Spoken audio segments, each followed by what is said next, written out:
حضرات سامعین، نبی اکرم صلی اللہ علیہ وسلم نے تیسری عظیم صفات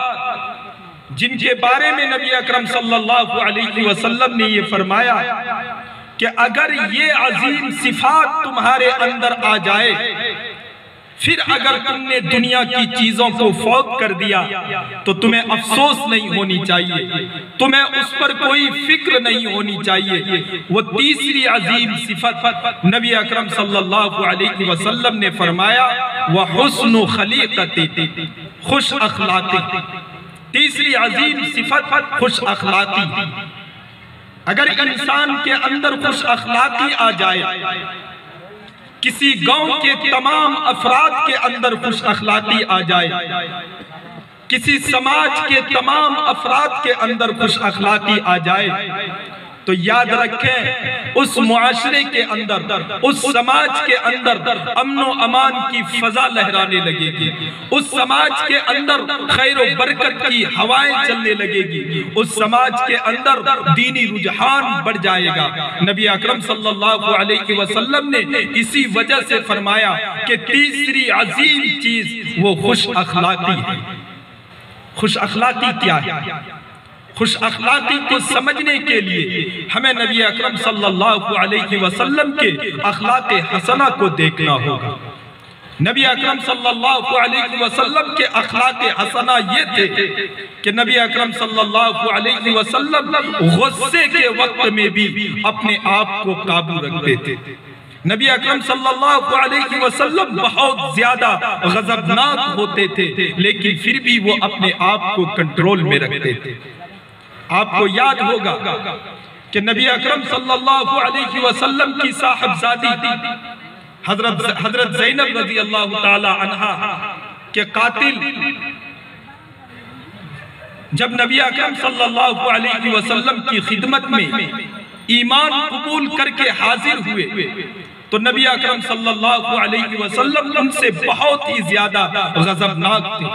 نبی اکرم صلی اللہ علیہ وسلم ان سے بہت ہی زیادہ غصے میں تھے، کیونکہ انہوں نے ہجرت کے وقت میں نبی اکرم صلی اللہ علیہ وسلم کی صاحبزادی پر نیزہ مارا، اور نبی اکرم صلی اللہ علیہ وسلم کی صاحبزادی یہ اونٹ سے گر گئی، اور پھر ان کے پیٹ میں جو حمل تھی وہ حمل ضائع ہو گئی، اور وہ بچی وہ نبی اکرم صلی اللہ علیہ وسلم کی صاحبزادی اس مصیبت کی تاب نہ لا سکی اور وہ اس دنیا سے رخصت ہو گئی۔ اندازہ لگائیں کہ ایک باپ کے لیے یہ کتنا بڑا المناک واقعہ ہوگا، ایک باپ کے لیے یہ کتنا بڑا دردناک واقعہ ہوگا، لیکن جب اس کا قاتل نبی اکرم صلی اللہ علیہ وسلم کے سامنے ایمان قبول کر کے حاضر ہوئے تو نبی اکرم صلی اللہ علیہ وسلم نے ان کے ایمان کو قبول فرمایا، اور نبی اکرم صلی اللہ علیہ وسلم نے ان کے ساتھ خوش اخلاقی کا مظاہرہ کرتے ہوئے ان کو معاف کر دیا۔ یہ ہے نبی اکرم صلی اللہ علیہ وسلم کی خوش اخلاقی۔ نبی اکرم صلی اللہ علیہ وسلم کی خوش اخلاقی کا اندازہ لگانا ہو تو ہمیں دیکھنا ہوگا کہ نبی اکرم صلی اللہ علیہ وسلم کے سب سے چہیتے چچا، نبی اکرم صلی اللہ علیہ وسلم پر سب سے زیادہ مشفق، نبی اکرم صلی اللہ علیہ وسلم کے ساتھ ہر وقت رہنے والے اور ان کو ساتھ دینے والے ان کے قاتل جو کہ وحشی ابن حرب تھے، انہوں نے جب اسلام قبول کیا وہ نبی اکرم صلی اللہ علیہ وسلم کی خدمت میں حاضر ہوئے تو نبی اکرم صلی اللہ علیہ وسلم سے انہوں نے کہا کہ میں نے سنا ہے کہ آپ تمام مجرموں کو معاف کر دیتے ہیں، میں نے بھی ایک جرم کیا ہے، کیا آپ مجھے بھی معاف کر دیں گے؟ نبی اکرم صلی اللہ علیہ وسلم نے کہا کہ ہاں میں تمہیں بھی معاف کر دوں گا۔ نبی اکرم صلی اللہ علیہ وسلم نے ان سے پوچھا کہ بتاؤ تم نے میرے چچا کو کس طریقے سے قتل کیا تھا، تم نے میرے چچا کو کس طریقے سے مارا تھا؟ وہ شخص بیان کرنے لگے، نبی اکرم صلی اللہ علیہ وسلم کی آنکھوں میں آنسو آ گئے، نبی اکرم صلی اللہ علیہ وسلم آپ دیدہ ہو گئے، لیکن نبی اکرم صلی اللہ علیہ وسلم نے کہا کہ اے وحشی میں نے تمہیں معاف کر دیا، لیکن تو آج کے بعد میرے سامنے نہیں آنا، اس لیے کہ تمہیں دیکھ کر مجھے ہمارے مشفق چچا یاد آنے لگتے ہیں اور میرا دل گھبرانے لگتا ہے۔ یہ ہے خوش اخلاقی نبی اکرم صلی اللہ علیہ وسلم کا۔ یہ خوش اخلاقی جب انسان کے اندر آئے گی، جب انسان اس خوش اخلاقی کا مظاہرہ کرے گا تو یقیناً معاشرے کے اندر امن و امان کی فضا لہرے گی، معاشرے کے اندر خیر و برکت آئے گی، معاشرے کے اندر سکون اور عافیت کی سانس لینے کے لیے ہر کمزور طبقے کو بھی موقع ملے گا۔ نبی اکرم صلی اللہ علیہ وسلم نے اخلاق حسنہ کے ذریعے پوری امت مسلمہ کو اسی کا پیغام دیا اور اپنے معاشرے اور اپنے سماج کی انہوں نے اسی کے ذریعے سے اصلاح کی۔ خوش اخلاقی کا ایک مطلب یہ ہے کہ انسان کے اندر متواضعانہ کردار ہونی چاہیے، انسان کے اندر تواضع ہونی چاہیے۔ جب یہ ساری چیزیں انسان کے اندر ہوگی تو یقیناً وہ انسان، وہ معاشرہ اور وہ سماج اور وہ سوسائٹی یہ فلاح اور کامرانی کا ضامن ہوگا۔ نبی اکرم صلی اللہ علیہ وسلم نے چوتھی اہم صفات جن کی وجہ سے نبی اکرم صلی اللہ علیہ وسلم نے فرمایا کہ اگر یہ صفت تمہارے اندر آ جائے تو پھر تمہیں یہ فکر کرنے کی ضرورت نہیں ہے کہ تم نے دنیا کی کس چیز کو فوت کر دیا۔ نبی اکرم صلی اللہ علیہ وسلم نے فرمایا وَعِفَّةٌ فِي أَكَلَتِ کہ اپنے کھانے میں پاکی ہونی چاہیے، یعنی حلال رزق کی کمائی ہونی چاہیے۔ ہمارے معاشرے میں چوری اور ڈکیتی، ہمارے معاشرے میں دوسرے کے مال کو ہڑپنا اور دوسرے کے حقوق کو ضائع کرنا یہ صرف اس وجہ سے ہوتا ہے کہ ہمارے اندر حرام کھانے کی لت لگ گئی ہے۔ ہماری عادت بن چکی ہے کہ ہم حرام مال کو اور مفت کے مال کو حاصل کرنے کی ہم کوشش کرنے لگتے ہیں۔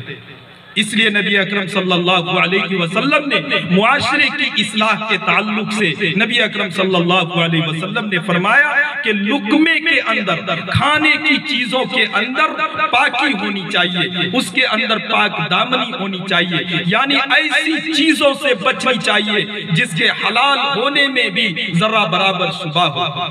ہم بحیثیت مسلمان ہم میں سے ہر شخص جانتا ہے کہ کون سا مال ہمارے لیے حلال ہے اور کون سا مال ہمارے لیے حرام ہے۔ اس بات کو بتانے کی کوئی ضرورت نہیں، ہر انسان ان باتوں کو جانتا ہے، لیکن ضرورت اس بات کی ہے کہ ہم ان چیزوں کو اپنے اندر داخل کریں، اس لیے کہ جب انسان اپنے اندر حلال لقمہ داخل کرتا ہے تو اللہ تبارک و تعالی ان کی جسمانی اعتبار سے نشو نما فرماتا ہے، ذہنی اعتبار سے، فکری اعتبار سے ان کا نشو نما فرماتا ہے، اور اس کی وجہ سے اللہ تبارک و تعالیٰ ان کے قلوب کو صاف کر دیتے ہیں، اللہ تبارک و تعالیٰ ان کے قلوب کو منور کر دیتے ہیں، جس کا نتیجہ یہ ہوتا ہے کہ انسان نیک عمل کی طرف راغب ہونے لگتا ہے، نیک کاموں میں ان کو دلچسپی آنے لگتی ہے اور نیک کام کے اندر ان کو دل لگنا شروع ہو جاتا ہے۔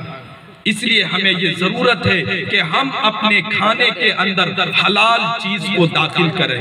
تو یہ چار چیزیں تھی جس کو ہم نے مختصر طور پر بیان کیا۔ سب سے پہلی چیز ہم نے بتایا امانت کی حفاظت کرنا، دوسری چیز ہم نے بتایا اپنی گفتگو کے اندر سچائی، اپنی بات کے اندر سچائی، اور تیسری چیز ہم نے یہ بتایا کہ خوش اخلاقی، اور چوتھی چیز ہم نے بتایا کہ ہمارا لقمہ حلال ہونا چاہیے۔ یقیناً اگر یہ چار چیزیں ہم انسان اختیار کرنا شروع کر دیں تو اس سے بڑا معاشرے پر ہمارا اور کوئی احسان نہیں ہوگا، اور اس کے علاوہ ہمیں معاشرے کے اندر کوئی اصلاح معاشرہ پروگرام کرنے کی ضرورت محسوس نہیں ہوگی، بس شرط یہ ہے کہ ہم ان چیزوں کو اپنے اندر داخل فرمائیں۔ یقیناً اگر ہم نے ان چاروں چیزوں پر عمل کیا تو ہم گویا کہ امت دعوت ہونے کا ثبوت دیں گے، اور اللہ تبارک و تعالیٰ نے جو ہمیں بحیثیت داعی جو ذمہ داری ہمیں عطا کی ہے، ہم اس ذمہ داری سے سبکدوش ہوں گے، اور کل قیامت کے دن ہم ان ذمہ داری سے جواب دینے سے بچ جائیں گے۔ اور اگر ہمارا عمل اس کے خلاف رہا تو یاد رکھیں یہ دنیا ہے، یہاں پر رہنے کے لیے ہمیں چند ایام ملے ہیں، ان کے بعد ایک ایسی دنیا شروع ہوگی جس کی ابتدا تو ہوگی لیکن ان کی انتہا نہیں ہوگی۔ اس لیے میرے دوستو ضرورت اس بات کی ہے کہ ہم اس دنیا کے بجائے اس دنیا کی تیاری کریں اور اپنے اندر آخرت کی فکر اور اپنے اندر موت کی تیاری اور اللہ رب العزت کے سامنے کھڑے ہونے کی تیاری اور اللہ رب العزت کے سامنے جواب دینے کی تیاری اپنے اندر داخل کرے۔ اس سے بہتر ہمارا معاشرے پر کوئی احسان نہیں ہوگا۔ اللہ تبارک و تعالیٰ سے دعا فرمائیں کہ اللہ تبارک و تعالیٰ ہمیں ان کہی ہوئی باتوں پر عمل کرنے کی توفیق نصیب فرمائے۔ اللہ تبارک و تعالیٰ ہمارے اس کہنے کو بھی قبول فرمائے اور آپ کے اس سننے کو بھی قبول فرمائے، اور جس گاؤں کے اندر یہ اصلاح معاشرہ کے عنوان سے پروگرام منعقد ہوا ہے، جنہوں نے اس کے اندر شرکت کی، جنہوں نے اس میں حصہ لیا، اللہ تبارک و تعالیٰ تمام حضرات کو بہتر بدلہ عطا فرمائے۔ ربنا تقبل منا انکا انت السمیع العلیم وتب علینا انکا انت التواب الرحیم، وآخر الدعوانا ان الحمدللہ رب العالمین۔